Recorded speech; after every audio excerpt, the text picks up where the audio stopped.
10, CLS go for main engine start. 6, 5, 4, 3, 2, 1.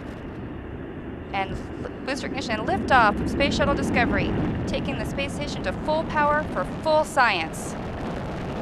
This is Mission Control Houston. Discovery roll program.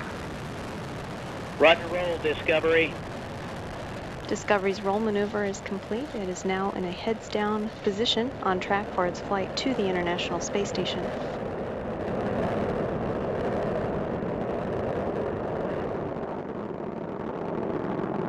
Discovery flying 365 miles per hour, 1.5 miles in altitude, 7 miles downrange from the Kennedy Space Center. Discovery's engines are throttling down as the orbiter passes through the area of maximum pressure on the vehicle.